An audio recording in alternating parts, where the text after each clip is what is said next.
ನಮಸ್ಕಾರ ವಿದ್ಯಾರ್ಥಿಗಳೇ, ನನ್ನ ಹೆಸರು ಯತೀಶ್ ಕುಮಾರ್ ಎನ್. ಕನ್ನಡ ಸಹಾಯಕ ಪ್ರಾಧ್ಯಾಪಕನಾಗಿ ಕರ್ತವ್ಯ ನಿರ್ವಹಿಸ್ತಾ ಇದ್ದೇನೆ.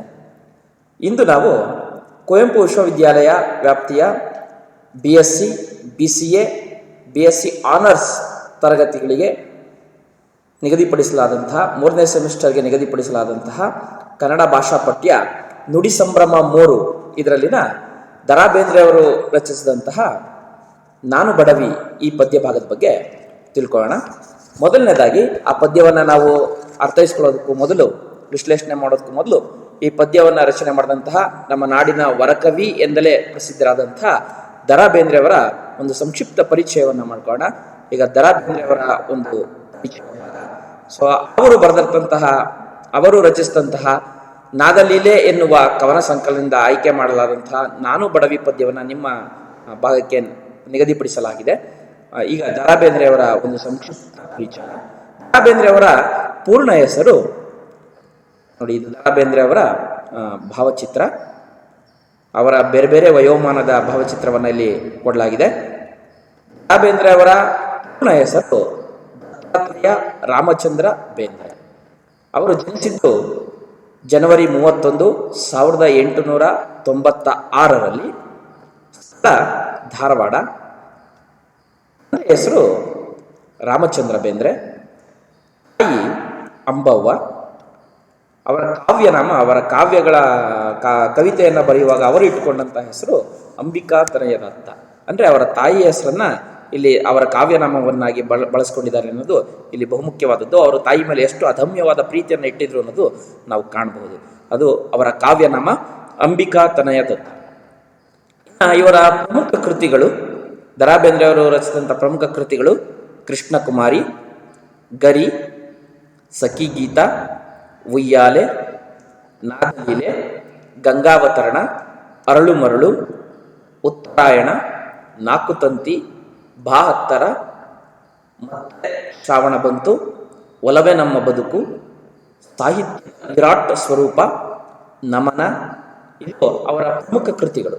ಇನ್ನು ಅವರಿಗೆ ಬಂದಂತಹ ಪ್ರಮುಖ ಪ್ರಶಸ್ತಿಗಳನ್ನ ನಾವು ಹೆಸರಿಸೋದೇ ಆದರೆ, ಅವರಿಗೆ ಭಾರತ ಸರ್ಕಾರದ ಪ್ರಮುಖ ಪ್ರಶಸ್ತಿಗಳಲ್ಲಿ ಒಂದಾದಂತಹ ಪದ್ಮಶ್ರೀ ಪ್ರಶಸ್ತಿ ಲಭಿಸಿದೆ, ಮತ್ತೆ ಕೇಂದ್ರ ಸಾಹಿತ್ಯ ಅಕಾಡೆಮಿ ಪ್ರಶಸ್ತಿ ಲಭಿಸಿದೆ. ಅವರ ಅರಳು ಮರಳು ಅನ್ನೋ ಕೃತಿಗೆ ಕೇಂದ್ರ ಸಾಹಿತ್ಯ ಅಕಾಡೆಮಿ ಪ್ರಶಸ್ತಿ ಲಭಿಸಿದೆ. ಮತ್ತೆ ಭಾರತದ ಸಾಹಿತ್ಯ ಕ್ಷೇತ್ರದಲ್ಲಿ ಅತ್ಯಂತ ಪ್ರತಿಷ್ಠಿತ ಪ್ರಶಸ್ತಿಯಾದಂತಹ ಮತ್ತು ಕನ್ನಡಕ್ಕೆ 2ನೇ ಜ್ಞಾನಪೀಠ ಪ್ರಶಸ್ತಿನ ತಂದುಕೊಟ್ಟಂಥವರು ನಮ್ಮ ವರಕವಿ ದ.ರಾ ಬೇಂದ್ರೆ ಅವರು. ಅವರ ನಾಕುತಂತಿ ಕವನ ಸಂಕಲನಕ್ಕೆ ಭಾರತೀಯ ಜ್ಞಾನಪೀಠ ಪ್ರಶಸ್ತಿ ಕೂಡ ಲಭಿಸಿದೆ. ಇದಲ್ಲದೆ ಅನೇಕ ವಿಶ್ವವಿದ್ಯಾಲಯಗಳು ಇವರಿಗೆ ಗೌರವ ಡಾಕ್ಟರೇಟ್ ಪ್ರಶಸ್ತಿಯನ್ನು ನೀಡಿ ಗೌರವಿಸಿದರೆ. ಅದರಲ್ಲಿ ಪ್ರಮುಖವಾಗಿ ನಮ್ಮ ರಾಜ್ಯದ ಮೈಸೂರು ಮತ್ತು ಧಾರವಾಡದ ಕರ್ನಾಟಕ ವಿಶ್ವವಿದ್ಯಾಲಯಗಳು ಇವರಿಗೆ ಗೌರವ ಡಾಕ್ಟರೇಟ್ ಪ್ರಶಸ್ತಿಯನ್ನು ನೀಡಿ ಗೌರವಿಸಿದರು. ಈಗ ದ.ರಾ ಬೇಂದ್ರೆ ಅವರ ಪ್ರಮುಖ ಕೃತಿಗಳ ಒಂದು ಮುಖಪುಟವನ್ನು ನೋಡೋಣ. ಹೇಗಿದೆ ಅವರ ಒಂದ್ಸಾರಿ ಅವಲೋಕನ ಮಾಡೋಣ. ಇದು ಅವರ ನಾದಲೀಲೆ ಕವನ ಸಂಕಲನದ ಮುಖಪುಟ. ಈ ಕವನ ಸಂಕಲನದಲ್ಲೇ ನಿಮಗೆ ಈಗ ಪ್ರಸ್ತುತ ನಿಗದಿಪಡಿಸಲಾಗಿರ್ತಕ್ಕಂತಹ ನಾನು ಬಡವಿ ಪದ್ಯವನ್ನು ಆಯ್ದುಕೊಂಡಿರ್ತಕ್ಕಂಥದ್ದು. ಸೊ ಇದು ನಾದಲೀಲೆ ಕವನ ಸಂಕಲನದ ಒಂದು ಮುಖಪುಟ. ನಂತರ ಜ್ಞಾನಪೀಠ ಪ್ರಶಸ್ತಿಯನ್ನು ತಂದು ಕೊಟ್ಟಂತಹ ಕೃತಿ ಅವರಿಗೆ ನಾಕುತಂತಿ. ಇದು ಅವರ ಗರಿ ಕವನ ಸಂಕಲನ. ಸಮರಸವೇ ಜೀವನ ಅನ್ನೋ ಕೃತಿ. ನಂತರ ಸಖಿ ಗೀತ ಕವನ ಸಂಕಲನ. ಗಂಗಾವತರಣ ಅನ್ನೋದು ಅವರ ಕವನ ಸಂಕಲನ. ಅರಳು ಮರಳು ಕೇಂದ್ರ ಸಾಹಿತ್ಯ ಅಕಾಡೆಮಿ ಪ್ರಶಸ್ತಿ ಪಡೆದಂತಹ ಕೃತಿ. ನಿರಾಭರಣ ಸುಂದರಿ, ಒಲವೇ ನಮ್ಮ ಬದುಕು, ಉಯ್ಯಾಲೆ, ಇದಿಷ್ಟು ಅವರ ಪ್ರಮುಖ ಕವನ ಸಂಕಲನಗಳು. ಈಗ ನಾವು ಈ ಕವಿತೆಯನ್ನ ಓದುತ್ತಲೇ ಅದರ ಸಾರವನ್ನ ತಿಳಿತಾ ಹೋಗೋಣ.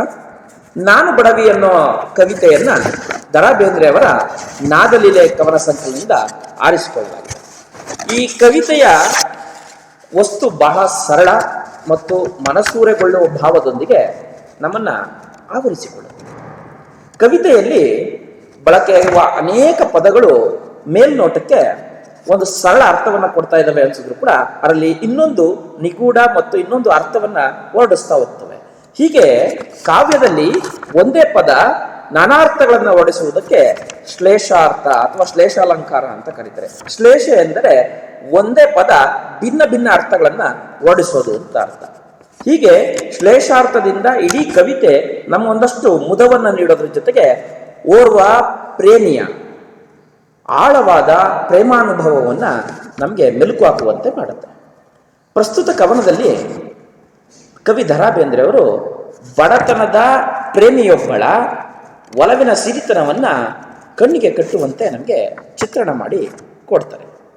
ಈ ಕವಿತೆಯನ್ನು ನಾವು ವಿಶ್ಲೇಷಿಸ್ತಲೇ ಹೋಗ್ತಾ ಹೇಳೋದೇ ಆದರೆ, ಕವಿತೆ ಆರಂಭ ಆಗೋದು ನಾನು ಬಡವಿ ಆತ ಬಡವ ಒಲವೇ ನಮ್ಮ ಬದುಕು ಬಳಸಿಕೊಂಡೆವದನೆ ಅದಕ್ಕೂ ಇದಕ್ಕೂ ಎದಕ್ಕೂ. ಅಂದರೆ ಇಡೀ ಅವರ ಜೀವನ ಬಡವಿಯೊಬ್ಬಳ ಬದುಕಿನಲ್ಲಿ ಒಲವೇ ಬದುಕಾಗಿ ದಾಂಪತ್ಯದ ಸಿರಿತನಕ್ಕೆ ಅದು ಹೇಗೆ ದಾರಿಯಾಗಿದೆ ಎನ್ನುವುದನ್ನು ಕವಿತೆ ಧ್ವನಿಸುತ್ತಲೇ ಅದು ಆ ಇಡೀ ಒಲವು ಅವರ ಬದುಕನ್ನೇ ವ್ಯಾಪಿಸಿದೆ, ಆಕ್ರಮಿಸಿಕೊಂಡಿದೆ ಅನ್ನೋದನ್ನ ಈ ಮಾತುಗಳು ಹೇಳ್ತಿದೆ. ಬಳಸಿಕೊಂಡೆವದನೆ ಅದಕ್ಕೂ ಇದಕ್ಕೂ ಎದಕ್ಕೂ. ಇಡೀ ಅವರ ಬದುಕನ್ನ ಇಡೀ ಅವರ ಪ್ರೇಮ ಒಲವು ಅನ್ನೋದು ಆವರಿಸ್ಕೊಂಡಿದೆ ಅನ್ನೋದನ್ನ ಹೇಳ್ತಾರೆ. ಒಲವು ಅವರ ಬದುಕಿನ ಆಸ್ತಿಯೂ ಕೂಡ ಆಗತ್ತೆ. ಹೀಗೆ ಒಬ್ಬ ಬಡ ಪ್ರೇಮಿಯೊಬ್ಬಳ ಬದುಕಿನಲ್ಲಿ ಒಲವು ಅನ್ನೋದು ಎಂತಹ ಸ್ಥಾನವನ್ನು ಆಕ್ರಮಿಸ್ಕೊಳ್ಳುತ್ತೆ ಅನ್ನೋದು ನಮಗೆ ಈ ಭಾಗದಲ್ಲಿ ಗೊತ್ತಾಗುತ್ತೆ.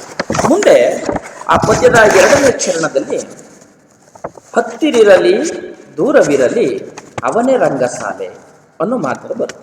ಹತ್ತಿರರಲ್ಲಿ ದೂರವಿರಲಿ ಅವನೇ ರಂಗಸಾಲೆ.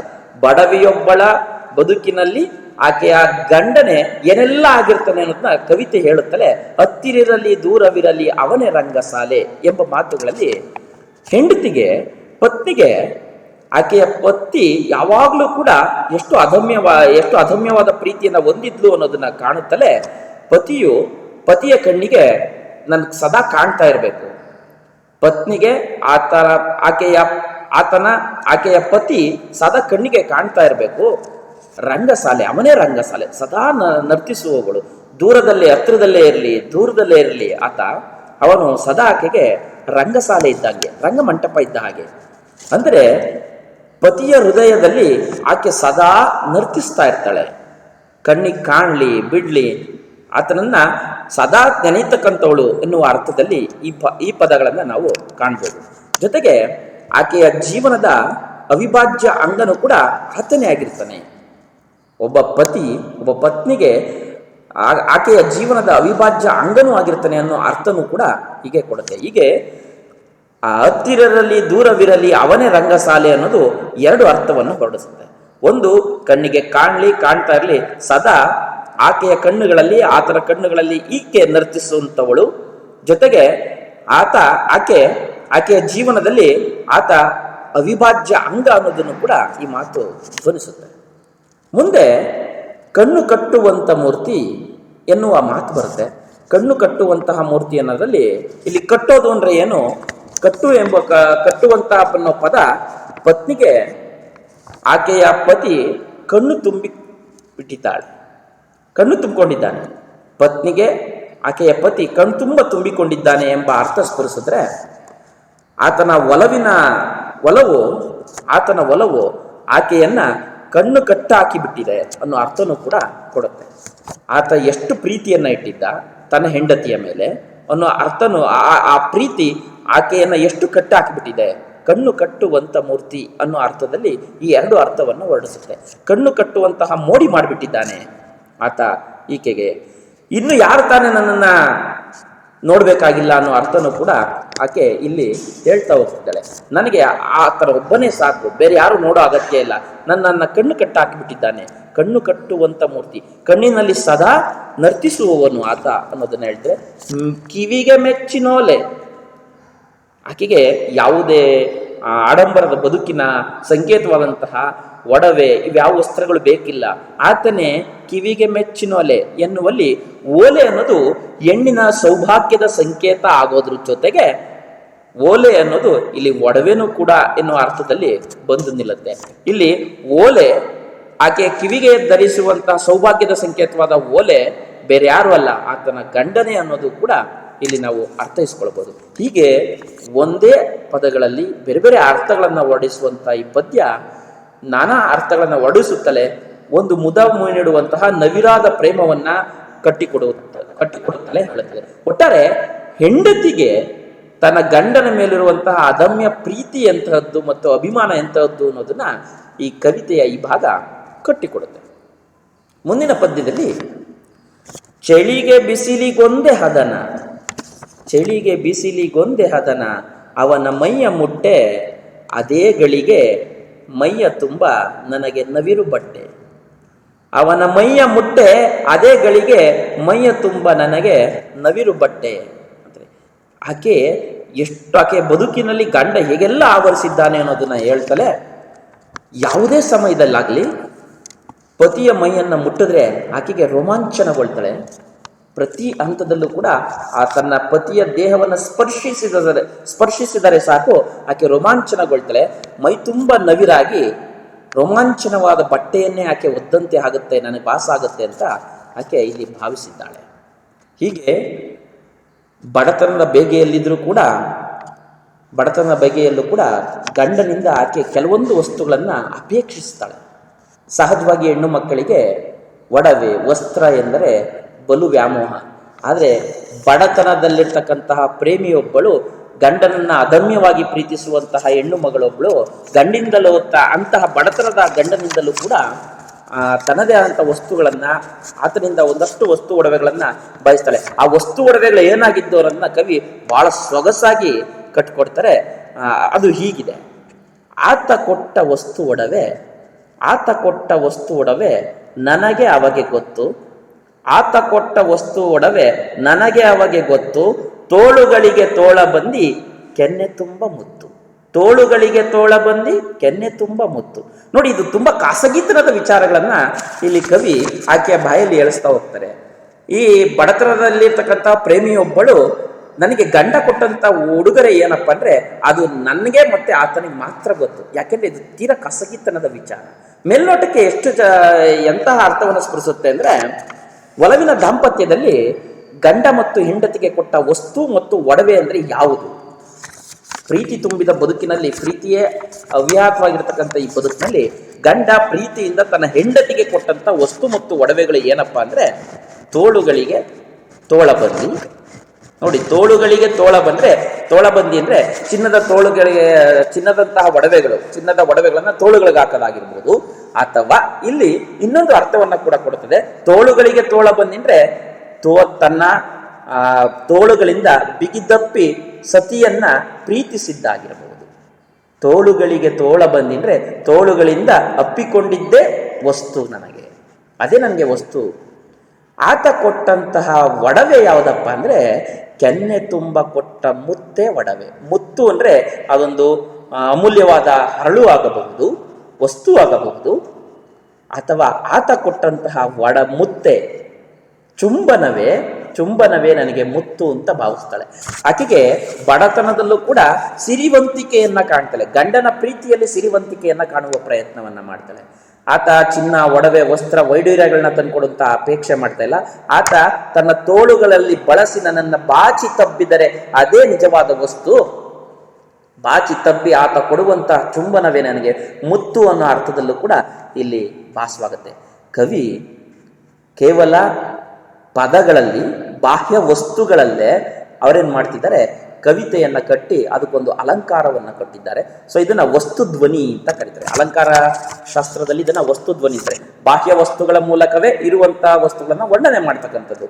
ಹೀಗೆ ಆದ್ದರಿಂದ ಆಕೆಗೆ ಆತ ಕೊಟ್ಟ ವಸ್ತು ಒಡವೆ ಏನಪ್ಪಾ ಅಂದ್ರೆ ಅವರಿಬ್ಬರಿಗೆ ಮಾತ್ರನೇ ಗೊತ್ತು, ಬೇರೆ ಯಾರಿಗೂ ಗೊತ್ತಿಲ್ಲ ಇದು. ಯಾಕೆಂದ್ರೆ ಅವರ ಇಬ್ಬರ ನಡುವಿನ ಖಾಸಗಿತನದ ವಿಚಾರಗಳು, ತಬ್ಬಿಕೊಳ್ಳುವುದು, ಮುತ್ತು ಕೊಡುವುದು, ಇಬ್ಬರ ಖಾಸಗಿತನದ ವಿಚಾರಗಳಾದ್ದರಿಂದ ಅವರಿಬ್ಬರಿಗೆ ಮಾತ್ರನೇ ಗೊತ್ತು. ಅದಕ್ಕೆ ಮೊದಲೇ ಹೇಳಿದ್ದು, ಆತ ಕೊಟ್ಟ ವಸ್ತು ಒಡವೆ ಅವಾಗೆ ನನಗೆ ಗೊತ್ತು, ನನಗೆ ಅವನಿಗೆ ಮಾತ್ರನೇ ಗೊತ್ತು.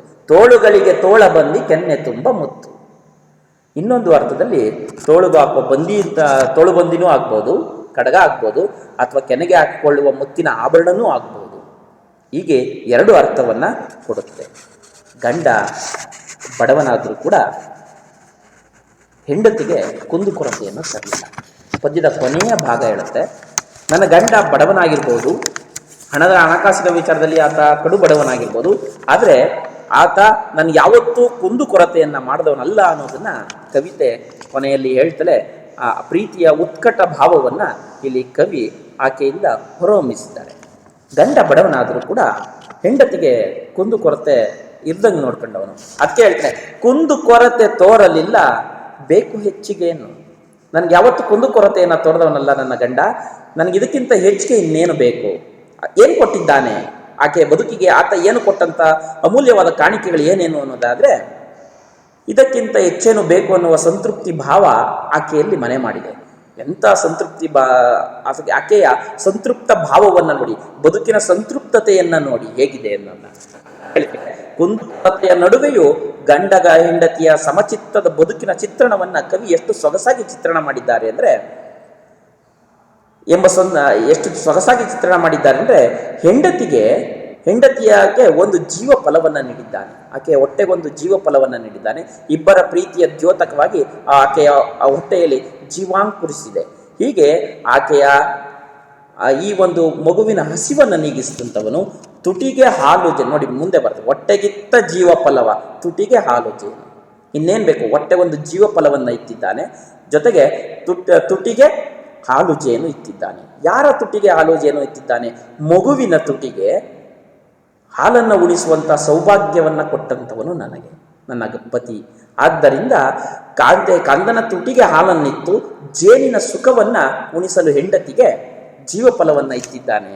ಇಂಥ ಅರ್ಥ ಸೂಸುವಂತೆ ಈ ಪದ್ಯವನ್ನು ರಚನೆ ಮಾಡಲಾಗಿದೆ. ಹೀಗೆ ಎರಡು ಅರ್ಥಗಳನ್ನು ಓಡಿಸುವಂಥ ಪದಗಳನ್ನು ಇಡೀ ನಾವು ಪದ್ಯದ ಉದ್ದಕ್ಕೂ ನಾವು ಕಾಣಬಹುದು. ದಾಂಪತ್ಯದ ನೋವು ನಲಿವುಗಳನ್ನು ಯಾವುದೇ ಆವೇಶ ಇಲ್ಲದೆ ಕವಿ ಭಾವೋದ್ವೇಗಕ್ಕೆ ಒಳಗಾಗದೆ ಇಲ್ಲಿ ಸಮಚಿತ್ತ ಭಾವದಿಂದ ನಿರೂಪಣೆ ಮಾಡಿದ್ದಾರೆ. ಈ ಕವಿತೆಯಲ್ಲಿ ಪತಿಪತ್ನಿಯರ ಸಮಚಿತ್ರದ ಬದುಕಿನ ಪರಿಪಕ್ವತೆಯ ಸಂಕೇತವಾಗಿ ದಾಂಪತ್ಯ ಅನ್ನೋದು ಮೂಡಿಬಂದಿದೆ. ಬಡತನದ ದಾಂಪತ್ಯದ ಬದುಕಿನಲ್ಲಿ ಕವಿ ದ ರಾ ಬೇಂದ್ರೆ ಅವರು ಕಂಡುಕೊಂಡಂತಹ ಒಂದು ಹೊಸ ಪ್ರಕಾರದ ಒಲವಿನ ಸಿದ್ಧಾಂತ ಅಂದರೆ ಇದು ತಪ್ಪಾಗಲಾರದು. ಇದು ಇಡೀ ನಾನು ಬಡವಿಯನ್ನು ಕಟ್ಟಿಕೊಳ್ಳುವಂತಹ ಒಂದಷ್ಟು ಪ್ರಮುಖ ಆಶಯ. ನಾವು ಆ ಕವಿತೆಯ ಆಶಯವನ್ನು ನಾವು ನೋಡೋದೇ ಆದರೆ ಬಡತನ ದಾಂಪತ್ಯದಲ್ಲಿ ಒಲವಿನ ಸಿರಿತನ ಗಂಡ ಹೆಂಡತಿಯರ ನಡುವೆ ದಾಂಪತ್ಯದ ಜೀವನದಲ್ಲಿ ಹೇಗೆ ಮೂಡಿ ಬಂದಿದೆ ಅನ್ನೋದನ್ನು ನಾವು ಕಾಣಬಹುದು ಇಡೀ ಕವಿತೆಯಲ್ಲಿ. ಮತ್ತು ಬಡತನ ದಾಂಪತ್ಯದಲ್ಲಿ ಗಂಡ ಹೆಂಡರ ನಡುವಿನ ಅನ್ಯೋನ್ಯತೆಯ ಭಾವ, ಅನೇಕ ಕುಂದುಕೊರತೆಗಳಿದ್ರೂ ಕೂಡ ಹೇಗೆ ಅವರು ಅನ್ಯೋನ್ಯತೆಯಿಂದ ಒಲವನ್ನೇ ಎಲ್ಲದಕ್ಕೂ ಬದುಕಿನ ಅವಿಭಾಜ್ಯ ಅಂಗವಾಗಿಸಿಕೊಂಡು ಬದುಕ್ತಾ ಇದ್ದಾರೆ ಅನ್ನೋದನ್ನ ಕಾಣಬಹುದು. ಪತಿಪತ್ನಿಯ ಸಮಚಿತ್ತ ಭಾವದ ಬದುಕನ್ನು ಕಾಣಬಹುದು. ಸಮಚಿತ್ತದಿಂದ ಒಂದೇ ಮನಸ್ಸಿನಿಂದ ಅವರು ಹೇಗೆ ಜೀವನವನ್ನು ಸಾಗಿಸ್ತಾ ಇದ್ದಾರೆ ಅನ್ನೋದನ್ನ ಈ ಕವಿತೆ ನಮಗೆ ಕಟ್ಟಿಕೊಡುತ್ತೆ. ಕವಿತೆಯಲ್ಲಿ ವ್ಯಕ್ತವಾಗುವಂಥ ಸರಳವಾದಂಥ ವಸ್ತುಧ್ವನಿಗಳನ್ನು ಕಾಣ್ಬೋದು. ಬಾಹ್ಯ ವಸ್ತುಗಳನ್ನೇ ಬಳಸಿಕೊಂಡು ಕವಿ ಎಷ್ಟು ಸೊಗಸಾದಂತಹ ನಿರೂಪಣೆಯನ್ನು ಒಂದೇ ಪದದಲ್ಲಿ ಭಿನ್ನ ಅರ್ಥಗಳನ್ನು ಹೊಡಿಸುವಂತಹ ಶ್ಲೇಷಾರ್ಥಗಳಿಂದ ವಸ್ತುಧ್ವನಿಯನ್ನು ಕಟ್ಟಿಕೊಡುವ ಪ್ರಯತ್ನವನ್ನು ಕವಿಯಲ್ಲಿ ಮಾಡಿರೋದ್ರಿಂದ ಈ ಕನ್ನಡ ಸಾಹಿತ್ಯದಲ್ಲಿ ಅತ್ಯಂತ ಪ್ರಮುಖವಾದಂತಹ ಕವಿತೆ ಅಂತ ಹೇಳಿ ಇದನ್ನು ನಾವು ಭಾವಿಸ್ತೇವೆ. ಈ ಪದ್ಯದಲ್ಲಿ ನಿಮ್ಗೊಂದಷ್ಟು ಪ್ರಾಸಪದಗಳಿವೆ. ಆ ಪ್ರಾಸಪದಗಳನ್ನ ನಾವು ಗುರುತಿಸೋದಾದರೆ ಎದಕ್ಕೂ ಇದೊಂದು ಪ್ರಾಸ ನೋಡಿ. ರಂಗಸಾಲೆ ಮೆಚ್ಚಿನೋಲೆ, ನಂತರ ಮುಖ್ಯ ಬಟ್ಟೆ, ಗೊತ್ತು ಮುತ್ತು, ಏನು ಜೇನು. ಅಂದರೆ ಪ್ರಾಸಪದಗಳು ಒಂದು ರೀತಿಯ ಲಯವನ್ನು, ಕವಿತೆಗೆ ಒಂದು ರೀತಿಯ ಆಕರ್ಷಣೆಯನ್ನು ತಂದುಕೊಡುತ್ತವೆ. ಈ ಪ್ರಾಸಪದಗಳನ್ನು ಬಳಸ್ಕೊಂಡಿದ್ದಾರೆ ಇಲ್ಲಿ ಕವಿ ಈ ಕವಿತೆಯಲ್ಲಿ. ಕವಿತೆನ ನಾವು ಪುನರ್ಮನನ ಮಾಡೋದೇ ಆದರೆ ಒಂದಷ್ಟು ಪ್ರಶ್ನೆಗಳು ಮೂಡ್ಬೋದು ಪರೀಕ್ಷೆಯಲ್ಲಿ. ನಾವು ಈ ಪದ್ಯವನ್ನು ಓದಿದ ನಂತರ ಏನೆಲ್ಲ ಪ್ರಶ್ನೆಗಳು ನಮಗೆ ಕೇಳಬಹುದು ಅನ್ನೋದಾದರೆ, ಕವಿತೆಯಲ್ಲಿ ವ್ಯಕ್ತವಾಗಿರುವಂತಹ ಗಂಡ ಹೆಂಡತಿಯ ಸಮಚಿತ್ತದ ಭಾವವನ್ನು ವಿವರಿಸಿ ಅನ್ನೋ ಪ್ರಶ್ನೆಯನ್ನು ನಿಮಗೆ ನಿರೀಕ್ಷಿತ ಪ್ರಶ್ನೆಯನ್ನು ಕೇಳಬಹುದು. ಕವಿತೆಯಲ್ಲಿ ಕವಿ ದ ರಾ ಬೇಂದ್ರೆ ಅವರು ಹೇಗೆ ದಾಂಪತ್ಯದಲ್ಲಿ ಗಂಡ ಹೆಂಡತಿಯರು ಸಮಚಿತ್ತದಿಂದ ಬದುಕಬೇಕು, ಒಂದು ಆದರ್ಶ ಕಾಲಕ್ಕೆ ಅಥವಾ ಇವತ್ತಿನ ಕಾಲಕ್ಕೆ, ಆಧುನಿಕ ಕಾಲಕ್ಕೆ ಗಂಡ ಹೆಂಡತಿಯರು ಹೇಗಿರಬೇಕು ಅನ್ನೋದನ್ನ ಕವಿತೆ ಕಟ್ಕೊಡುತ್ತೆ. ಅವರ ಸಮಚಿತ್ತ ಭಾವವನ್ನು ವಿವರಿಸಿ ಅಂತ.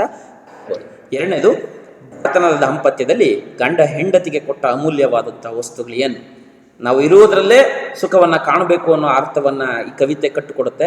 ಗಂಡ ಹೆಂಡತಿಯರು ಇದ್ದದ್ರಲ್ಲೇ ಬದುಕಬೇಕು ಅನ್ನೋದನ್ನ ಹೇಗೆ ಕಟ್ಕೊಡುತ್ತೆ ಅನ್ನೋದನ್ನ ಕವಿತೆಯಲ್ಲಿ ಇಲ್ಲಿ ಬಡವನಾದಂತಹ ಗಂಡ ಹೆಂಡತಿಗೆನೆಲ್ಲ ಕೊಟ್ಟ ಅನ್ನೋದನ್ನ ಹೇಳುತ್ತೆ. ಸೊ ಆತ ಕೊಟ್ಟಂಥ ಅಮೂಲ್ಯವಾದ ವಸ್ತು ಒಡವೆಗಳೇನು, ದಾಂಪತ್ಯದಲ್ಲಿ ಒಲವಿನ ಸಿದ್ಧಾಂತ ಹೇಗೆ ವ್ಯಕ್ತವಾಗಿದೆ ವಿವರಿಸಿ. ಈ ಪ್ರಶ್ನೆಯನ್ನು ಕೂಡ ಕೇಳ್ಬೋದು. ಒಂದು ಹೊಸ ಒಲವಿನ ಸಿದ್ಧಾಂತವನ್ನೇ ಕವಿ ದ.ರಾ ಬೇಂದ್ರೆ ಅವರು ಈ ಕವಿತೆಯಲ್ಲಿ ಹುಟ್ಟು ಹಾಕಿದ್ದಾರೆ. ಸಮಚಿತ್ತದ ಭಾವದ ಬದುಕಿನ ಒಲವಿನ ಸಿದ್ಧಾಂತವನ್ನು ಅವರು ಹುಟ್ಟು ಹಾಕಿದ್ದಾರೆ. ಹೇಗೆ ಅದು ಅನ್ನೋದನ್ನ ಕವಿತೆ ಹಿನ್ನೆಲೆಯಲ್ಲಿ ನೀವು ಉತ್ತರವನ್ನು ಬೇಕಾಗುತ್ತೆ. ನಂತರ ಈ ಪದ್ಯ ಕೊನೆಯಲ್ಲಿ ನೀವು ಒಂದಷ್ಟು ನಿಮಗೆ ಆದಂಥ ಒಂದಷ್ಟು ಕೆಲಸ ಇದೆ, ನಿಯೋಜಿತ ಕಾರ್ಯ, ನೀವು ಮಾಡಬೇಕಾದಂಥ ಮನೆಯಲ್ಲಿ ಮಾಡಬೇಕಾದಂತಹ ಕಾರ್ಯ.